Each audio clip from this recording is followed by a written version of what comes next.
All right, delighted to be joined by Andy Moran, the 2017 Footballer of the Year, also a long-time star of the Mayo team, and now manager of my own county, the lovely Leitrim. Andy, thanks for coming on.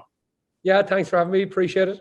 No bother, and fair play on the book as well. Had a chance to read it cover to cover over the last week or two, and when you have an idea that someone's written an autobiography, you just assume it's going to be about themselves. But as I went through it, it kind of read to me like a love letter to your Mayo teammates, to your family, your mentors like John O'Mahony, who's obviously a club man of yourself over in Balhadreen as well, and also to everyone who was involved in your journey to becoming a Footballer of the Year and enjoying all those days with Mayo.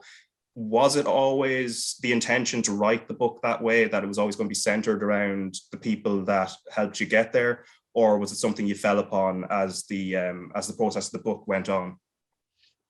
Raf, it's a good question. I never really thought I'd write a book. I was approached to do a book in 2018, and it was probably quite evident that my last year was going to be 2019. I was just getting to that age. I was going to hit 36. We had a new manager in James Horn back in to do a second stint.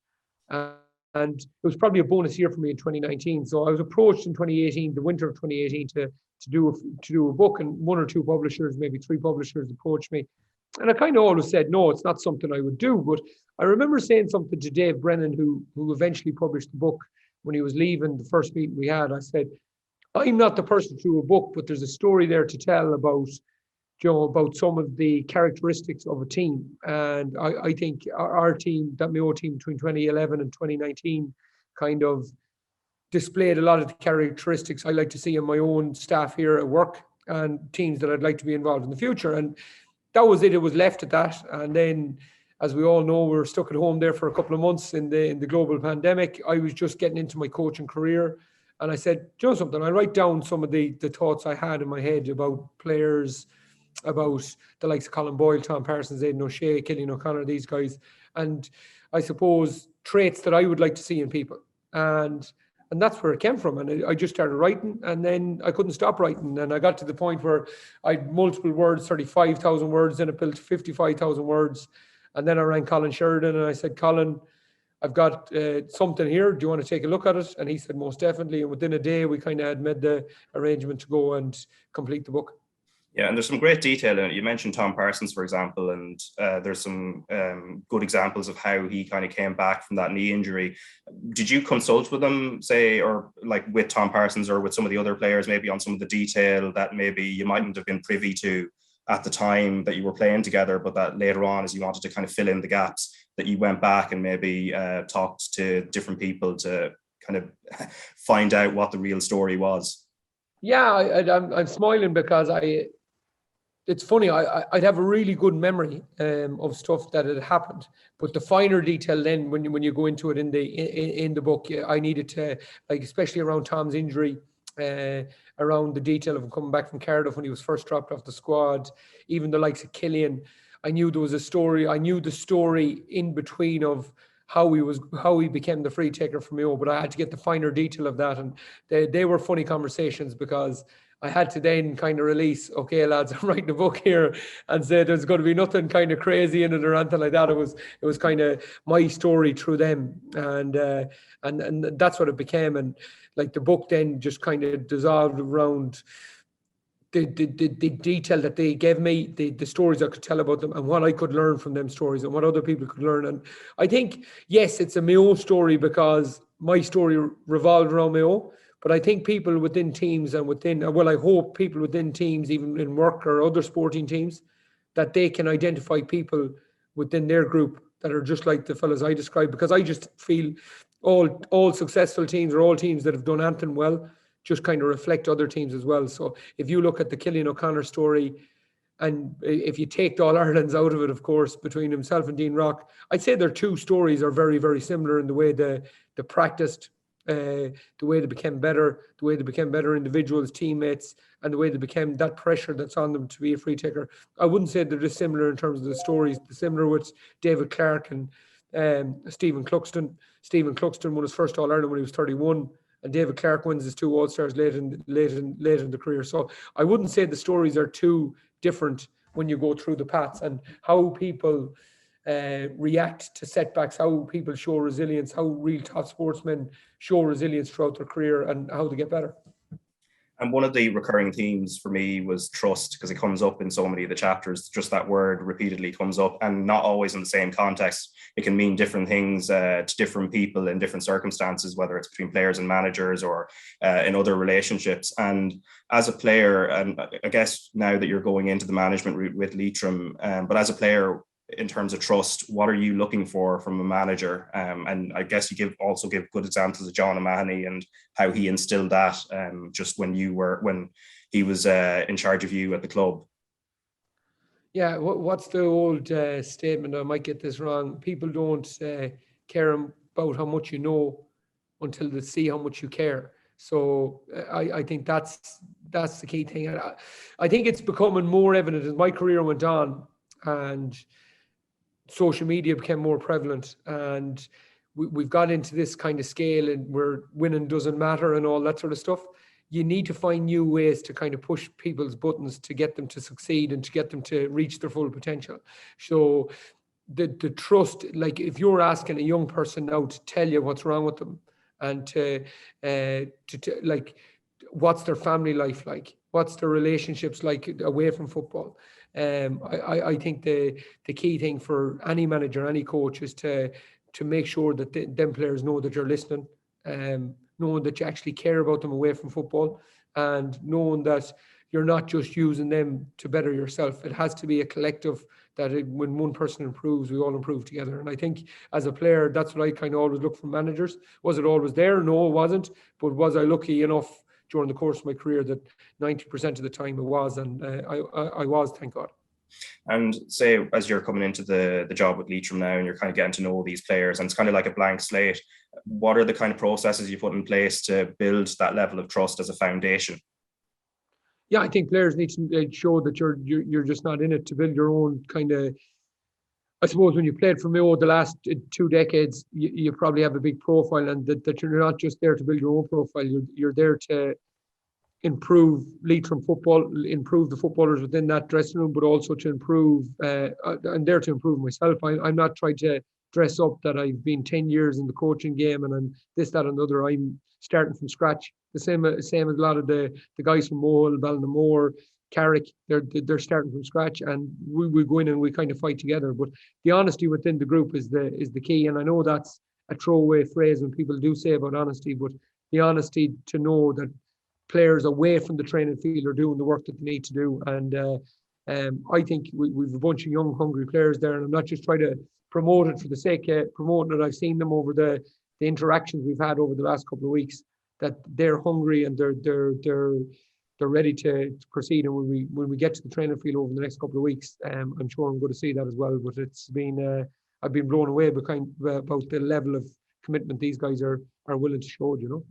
Yeah, and in the book, you talk about the backroom teams and how important they are in terms of selecting the members of those. Obviously, you've brought in Barry McQueenie, James Glancy, and you've Mike Sloan there with you as well. But you go back to the example of Stephen Rochford when he kind of goes in the first time, or when he goes in to take charge of Mayo for those couple of years. And in the book, you kind of talk about how you could forgive him if he thought it was an intimidating environment to walk into, given the success Mayo have had. But he kind of finds a way to, well, build a level of trust, but also impress you pretty much straight away. And it's partially himself, but also the team he puts around him. You mentioned people like Niamh Fitzpatrick.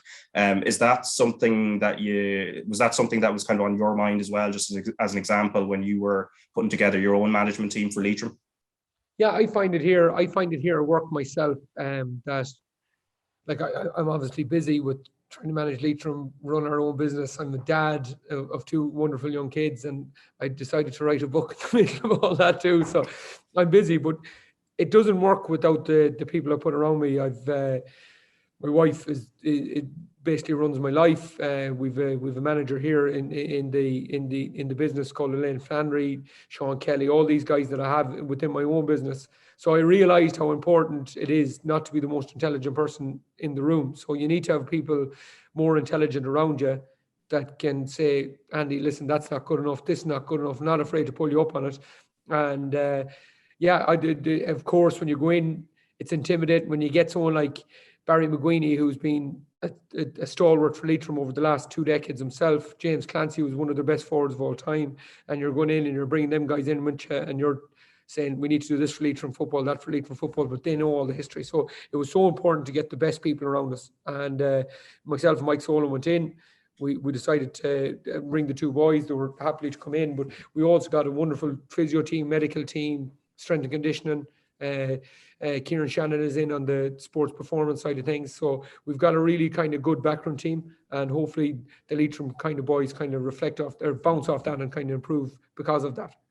Yeah, and walking in, well, I suppose going in the first time, you mentioned the Chris Hadfield example in the book of where you're either going to be a 0 when you come in and then or a positive or a negative. And I guess you must have had all those kind of thoughts in mind as you're kind of going in the first time and you're interacting for the first time with players. Yeah, and I'm quite outgoing, and I don't know if abrasive is the right word, but I probably am. I go in and I just kind of fit within a team straight away because I'm so used to being in a team. So sometimes you kind of need to get out of that as well. And I sometimes find that difficult because I talk so much. So sometimes I have to go for a walk. But again, that's a massive learning curve for me.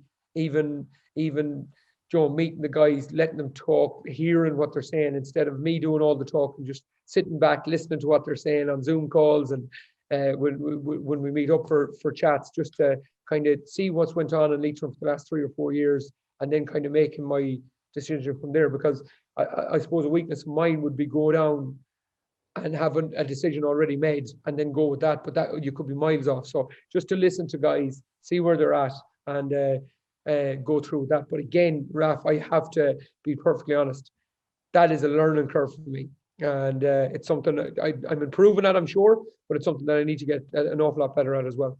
Yeah, and as part of those kind of teams as well, there's the idea of contrasting personalities and how that's a net benefit to any panel and any team. And it's something you kind of talk about with Mayo, that like all those players were so different to each other in terms of personality. Someone might be chilled out before a game, others are up the walls before it, but it all kind of blends together. And when you came in to take charge of Leitrim first, I know you mentioned that you had phone calls with a few of the players before. As you said, suss out where they felt, how they would have assessed the last 2 or 3 years with Leitrim and where they felt things should go. Do you look at, in those phone calls, is there a part of you where you're in the conversation, but another point of it, you're trying to maybe work out what each player's personality is like and how it's all going to kind of blend together? Yeah, of course. And it's where each person lays the blame is the key thing. When stuff doesn't go well, Leitrim had a really, really strong year in 2019, got to a Division 4 final, did exceptionally well. Not saying they should have, but could have bet Derry on the day, and look what Derry went on to achieve since. So how they took that in terms of who they own the success with, and then when it didn't go well last year, who they put the blame on? Was it themselves? Was it collective? Was it the management? And just kind of listening to it out and seeing it, and you get an awful lot from people's personalities from that. I even see it like from my playing days. There was times during my playing days where I wouldn't have taken the blame myself. It had been all kind of laid on somebody else, and it wasn't until you actually turned around and you said, okay, I can improve here, and if I improve 5% and everyone improves 5%, where can we go from there? So yes, you can learn an awful lot from what people are saying. Again, my skill that I need to learn and need to get better at, I don't think I've got better at it if I'm being honest, but need to get even better at is that I need to listen more, sit back, kind of take in what people are saying and not have a conclusion built before I start. You know that famous thesis where you have your conclusion points written before you actually start the thesis? Yeah, so not to be at that point. Make sure that you're listening and then delve out from there back. Yeah, and in terms of listening as well, there's a great anecdote you share about Chris Barrett. I think it's only a couple of years old. If you don't mind sharing it, where he pulls you aside to have a go at you. But obviously, the levels of trust have been built over a long period of time. So someone can make a criticism of you within the panel, and you know where it's coming from, that it's actually for the benefit of everybody. So do you mind kind of just going back to that one with Chris? Yeah, no, it was great. Like me and Chris have played with each other a long time at that stage, and Chris wouldn't be a talker. If he talks, you listen, and you don't. He's thought about it before he said it. He doesn't just come and say something to you. So we're walking in from the changing room one day. This is 2019, so it's my last year.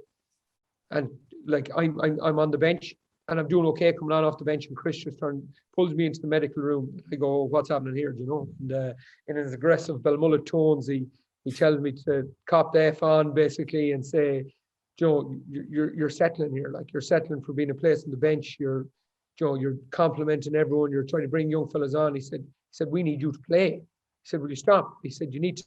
You're not a coach. You're a player. Go and play and just cop on. Don't be settling for being a sub, or don't be settling that you're finished." He goes, "If you're going to go out fighting." And like I'm saying it quite nicely there. He said it. He might have had a bit of my jersey in his hand, and his hand could have been at the end of my chin. So it was. I remember leaving that meeting, and like you're on about trust, but like he cared. Like he wasn't just willing to let me kind of just go and filter out through my career. And I ended up then a month later, we went into qualifiers, started against Armagh, taking off early, but I ended up having quite a good year, then finishing out the year. But would I have had that without the level of interest and trust and courage that Chris had to say that to me? I most certainly would have. And you have to put this in perspective. Like I was probably kind of one of the leaders of probably the dressing room for the 10 years previous. I was captain right at the start of the journey from 12, 13, 14. And you have a guy here now who's coming 35, coming 36. And for Chris to do that that's not an easy thing for someone within a dressing room to do. But he was brave enough and had the courage enough and the wherewithal to see that there was more left of me, you know? Yeah, and obviously I was watching the Leitrim senior final on the telly on the day that was on, obviously between Mohill and Ballinamore of Shauna Heslin's. You were there, and obviously I saw you doing your interview on the TV as well before the game. But up in the stands, when you're kind of overseeing the game, what are you kind of looking for in terms of, especially I suppose the players that are likely to be members of your panel? It's a one-off game, but are there little traits you're kind of looking out for there? Or because as you said, you might have a decision made in advance, but obviously you don't want to be kind of going in completely set in stone. Yeah, you're looking at fellas with, like, I would always look at fellas who would be able to do something different. Like for me as a footballer personally, like the way I got myself back in the team in 2016, I looked at something that nobody else could do.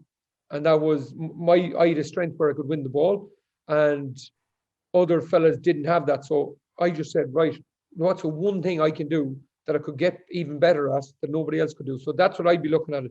Would that be physically?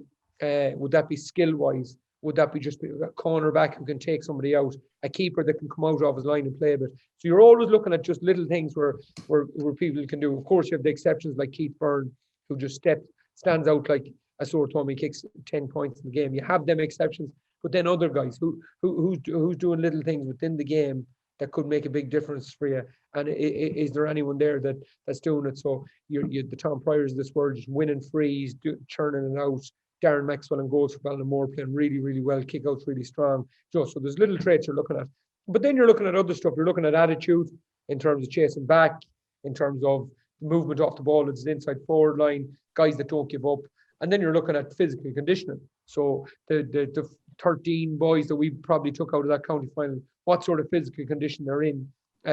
Because club football is good, but it's a different sport than inter-county senior football. Like you're talking, I'm not even sure you can put them as same sports anymore. They're in terms of the physical condition you need to be in to put your skills out in front of the 30,000 people in McHale Park or Pork Shawn or Crow Park.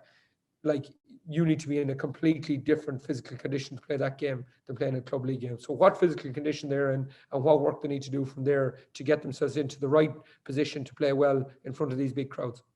In terms of trying to find marginal gains, obviously, as you said, inter-county footballers need to be selfish to a degree to push themselves on, obviously, within the collective. But in terms of giving them examples, there's so many in your book. And you talk about how John O'Mahony would drop in stories especially to younger players, where he doesn't put himself to the centre of the story, but it might be something about some of the Galway players he managed at a certain time, or some of the Mayo players, and there are examples that might help make a player think. Is that something that you're planning to do, especially maybe younger lads in Leitrim, just where it feels like it's relevant to them? Maybe if there's an example of, say, David Clark being dropped and then managing to find, having that focus to bring to bring himself back to be playing in future finals, or even the likes of Aidan O'Shea and Killian O'Connor and the amount of practice he did. Is that something you'd kind of drop into just into the mind of a certain player, just in a small anecdote kind of way?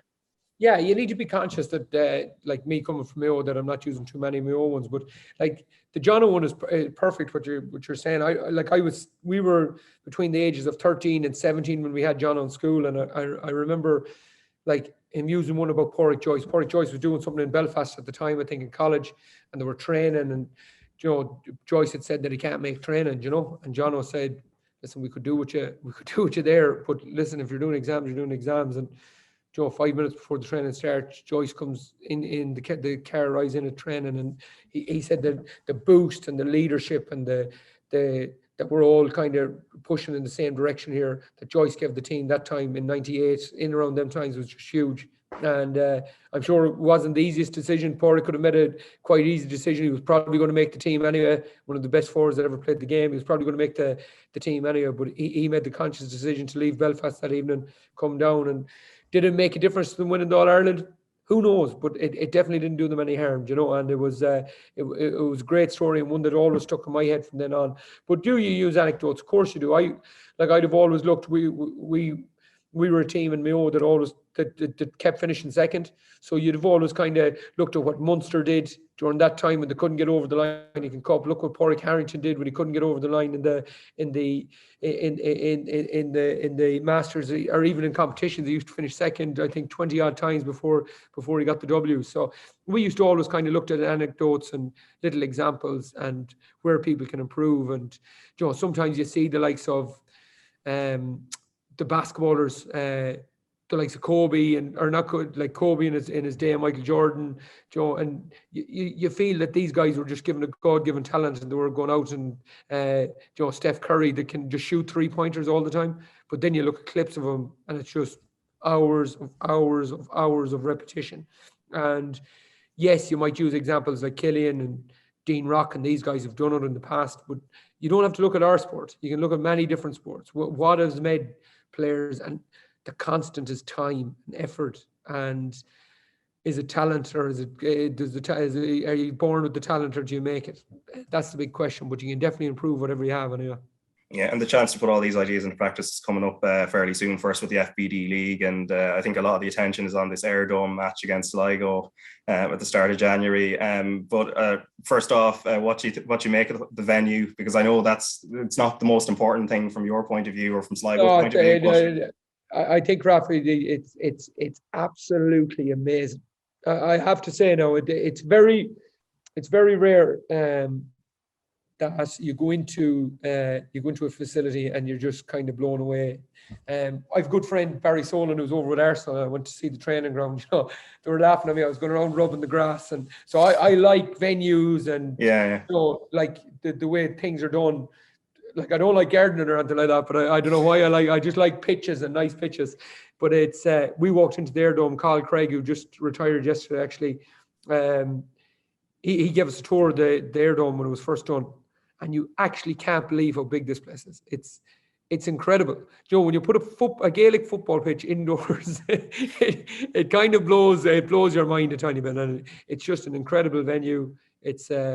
It's amazing what they've done down there in the middle of kind of nowhere in Mayo. We've this dome.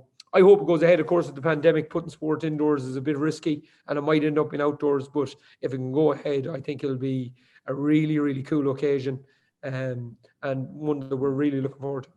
And for those kind of early games in January, are you looking, provided they go ahead, hopefully, but are you looking at them in terms of performance or results at that point? Because on one hand, you do want to build confidence, but at the same time, it's a process of building something for the long term. Yeah, I think that buzzword process is the way. It's if you get a performance, the result will look after itself. So we're looking at performance. We're looking at guys to show us what they can do.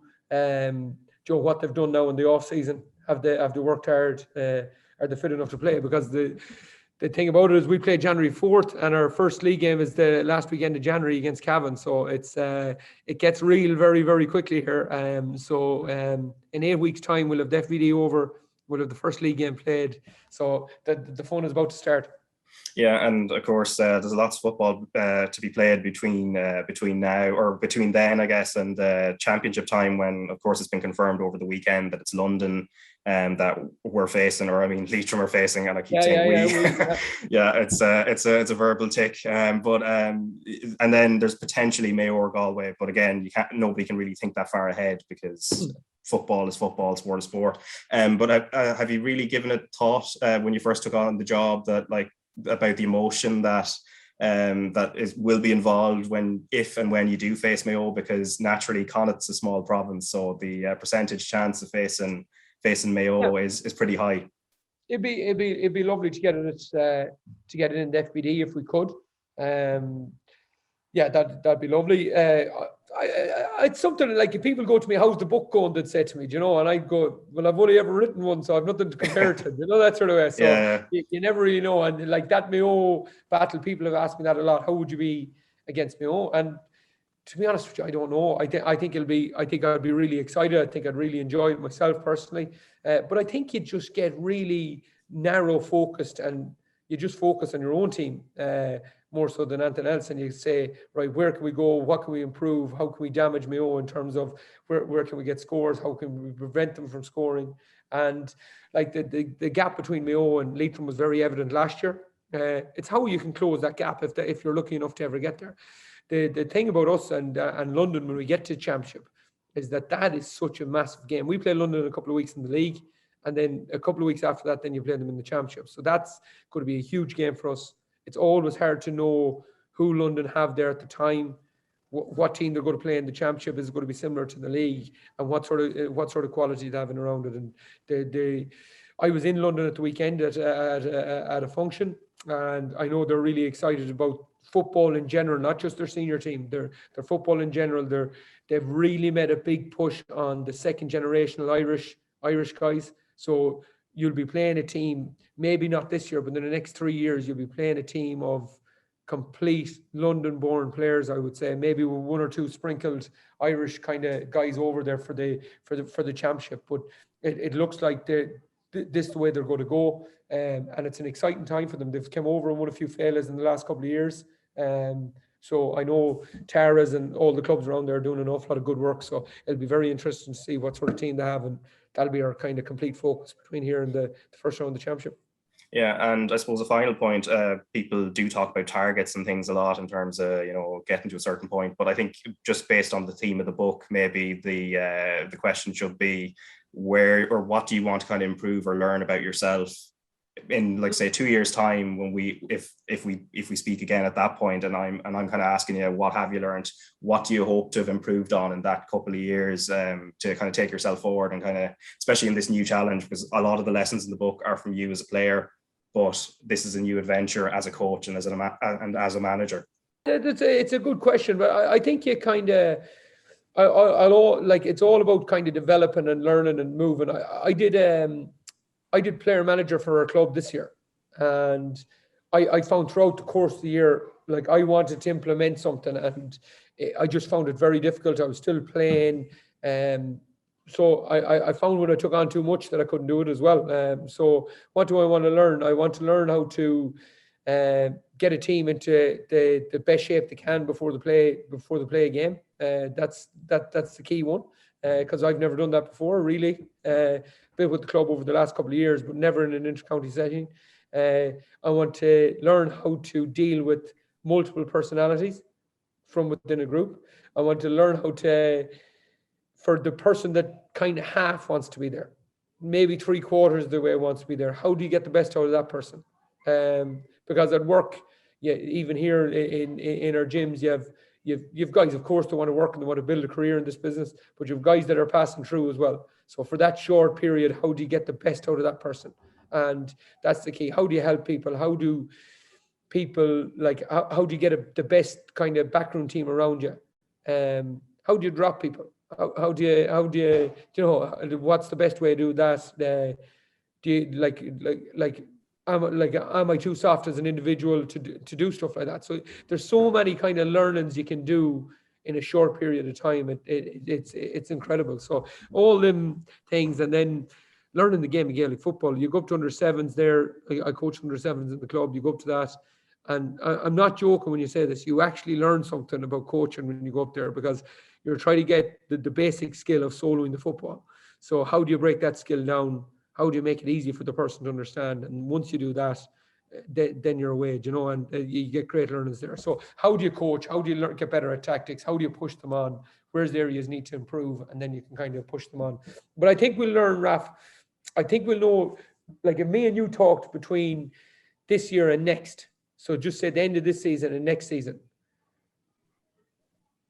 And if or even if we talked at the end of 2 years, which is a good marker, I think you will see that, like me personally as a coach, like I would be able to see, did I make significant improvements between year 1 and year 2?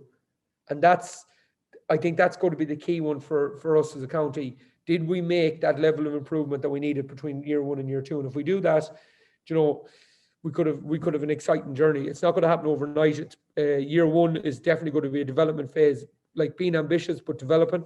And then you're thinking, then where can we go from there? Right. Well, I definitely wish you best of luck anyway on that journey for yourself and for Leitrim. And the book for people who are looking for it, it's Andy Moran, Lessons Learned in the Pursuit of Glory. So Andy, thanks a million for taking the time, and best of luck with everything. Raf, you're a gent. Thank you.